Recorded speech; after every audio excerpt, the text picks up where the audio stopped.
the V9 and F7, phones from Vivo and Oppo. We recently covered them both here on C4Retech, and these phones have been, well, they've had a lot in common: high resolution selfie cameras, similar pricing. Both are from brands that spend a lot on marketing. So we've got quite a few requests on how they stack up, which is the better pick. Well, let's find out in today's video.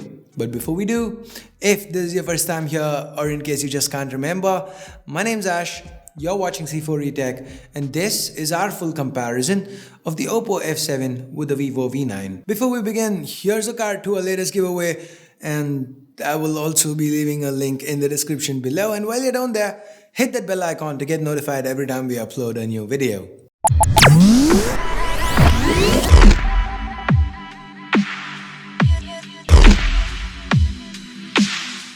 The F7 and the V9 share a lot of design choices. Not the best choices though. Both are made out of plastic, they have a notch up top, and they have slim bottom chins, a fingerprint scanner to the back, and just below that, the branding and Corning's Gorilla Glass for display protection. Although the version is different. It's Gorilla Glass 5 on the F7, 3 on the V9. Talking about the differences, the V9 has a slightly higher screen to body ratio given its smaller overall dimensions, but guys, even when I have them side by side, it's not really noticeable. What is quite noticeable though is how the F7's back reflects light. It looks really cool, kinda mimics a glass build. The diamond black variant with that pattern looks even better. Now while the V9 doesn't look great, it has a curved back for better grip. It's also lighter than the F7 by around 8 grams. So both phones have their own sets of pros and cons, and it's up to you, the end user, to decide what works better for you. So there's no clear winner here. Here's a poll, let us know what you prefer. Now it's not just the build, even the displays have a lot in common. Both are 19:9 IPS LCD panels with a pixel resolution of 1080 by 2280, commonly called as Full HD+. We mentioned in our review that the F7 screen is a bit too reflective and doesn't offer a great viewing experience outdoors. And the V9 screen is no different. I experienced the same issue. Now let's talk about the differences. There are two. One, size. The F7 has a 6.23-inch display, while the V9 has a slightly larger 6.3-inch display. Another is the color accuracy. The V9 has a mild pink hue. The representation of colors is noticeably better on the F7's display, and hence the F7 scores a point here. Let's now get into something that will widen the gap even further. Yep, we're gonna talk about performance. The Vivo V9 sports the Snapdragon 626 chip underneath, and the F7 sports the Mediatek Helio P60. Usually, Mediatek versus Snapdragon, that's a no-brainer, Snapdragon wins, right? But not this time. The Mediatek Helio P60 has 4 high-powered Cortex A73 cores clocked at 2 GHz each, while all 8 cores in the 626 are Cortex A53, same as the remaining 4 power-efficient cores on the Helio P60. The Helio P60, that is the newer, faster chip from Mediatek. It's flat out the better chip here. Now don't get me wrong, the 626 performs well too. With regular day-to-day usage, you won't really notice a lot of difference. But when it comes to intense tasks like gaming or maybe video rendering, the Helio P60 on the F7 blows the 626 on the V9 out of water. Neither phone has issues with overheating, with both remaining cool even during long gaming sessions. Now, despite being a lot more powerful, the F7 still manages to last as long as the V9 does. Two reasons. One, the Mediatek Helio P60 chip is manufactured on the 12nm FinFET technology compared to 14nm technology on the 626. Number 2, the F7 sports a slightly larger 3400 mAh battery compared to 3260 mAh on the V9. In our time with these phones, with moderate usage, both phones manage to last a couple of days on a single charge. Charging times are quite similar, both take about 2 hours to go from 0 to 100. When it comes to the cameras though, there is one glaring difference. The F7 has a single 16-megapixel f1.8 camera to the back, while the V9 has a dual camera setup consisting of a 16-megapixel f2.0 primary shooter and a 5-megapixel depth sensor. And due to that, when it comes to portrait mode shots, the V9 performs noticeably better. The edge detection is more accurate. In challenging conditions like this, the F7 clearly struggles. But when it comes to regular images, there isn't a lot of difference between the two. The colors on the image shot with the V9 are more natural, while the F7 tends to oversaturate them a little bit. Now, this is something we see a lot of popular manufacturers do.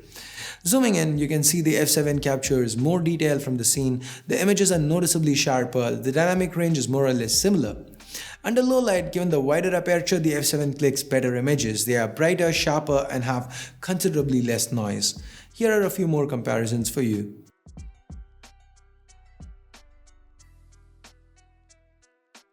The F7 also captures better low-light selfies with its 25-megapixel front snapper.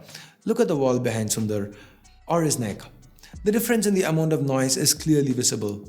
The F7 selfies are also sharper. The same applies to selfies shot under good lighting conditions. The V9's 24-megapixel selfie shooter gets the skin tones right, but with regards to sharpness and dynamic range, the F7 is definitely the better one here. When it comes to portrait mode selfies, there's no comparison. The F7 is far better. It can even do HDR processing in this mode. The edge detection and background blur are more or less the same with both phones. With video, on paper the V9 has an advantage. It can shoot 4K while the F7 is restricted to 1080p. But the difference in sharpness is not really noticeable here. The clip shot with the F7 in fact has better dynamic range. The sky isn't blown out unlike the clip shot with the V9. The trees are also a tad brighter. So overall, unless you prioritize rear portrait mode over everything else, which I highly doubt you will, the F7 is the better camera phone here. Let's now move on and talk software. The F7 runs on ColorOS 5.0, the V9 runs on FunTouchOS 4.0. Both are based on Android 8.1 Oreo and are very far removed from stock.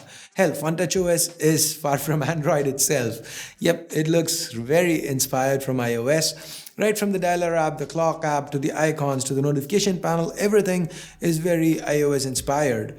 On the features front, both skins have a lot going for them. We can clone apps, use gestures instead of on-screen keys for navigation and so on. There are a number of motion-based actions available too. One of which is Raise to Wake, which along with Face Unlock works really well. Unlocking the phone is as easy as this. All that being said, weirdly, most games didn't utilize the entire screen real estate of the V9 despite enabling the full screen mode in settings. It looks like a serious enough issue, so we expect Vivo to address it in an update. Anyway, barring these minor niggles on the V9, the user experience is quite similar on both phones. Now before we wrap up, let's take a look at the sundries. Both phones have single downwards firing speakers. The F7's is moderately louder. The cellular reception, call quality, audio via the 3.5mm headphone jack are all equally good across both phones. The fingerprint scanners are again equally fast, but Face Unlock is considerably faster and more accurate on the Oppo F7. Also, thanks to the Mediatek Helio P60, the F7 has support for dual 4G VoLTE, something that's missing on even flagships today. Now, let us talk price. Both phones come with 4 gigs of RAM, 64 gigs of onboard storage. The F7 is priced at 21,990. The V9 is priced 1,000 rupees higher. The F7 also has a 6128 variant at 27,000 rupees, but let's not take that into account since the V9 doesn't have a higher end variant. My honest verdict, the F7 is the clear winner considering the number of things that it is better at compared to the V9. That too at a slightly cheaper price tag. I mean, unless a slightly more ergonomic build and rear camera portrait mode are of utmost importance to you and you don't mind losing out on quite a bit of pretty much everything else, then yeah, the V9 is okay for the price. But if you want a rapid fast phone for an awesome gaming experience, good rear and selfie cameras, a relatively color accurate display, a super loud speaker and a slightly better optimized software experience, the F7 is the way to go. Do you agree with what I've had to say in this video? Is there something I'm missing on? Let us know in the comments below. If you do want to purchase either one of these phones, please use the links in the description. It'll help the channel out. And if you hated this video, you know what to do. But if you did like it, go ahead, drop us a like, subscribe to C4E Tech and click on that bell icon to make sure you get notified each and every time we upload a new video. So I guess it's time I bid you adieu. Thanks a lot for watching. Till next time, this here is Ash. You've been watching C4E Tech and I'm signing off for now. You guys have a great day. Bye-bye.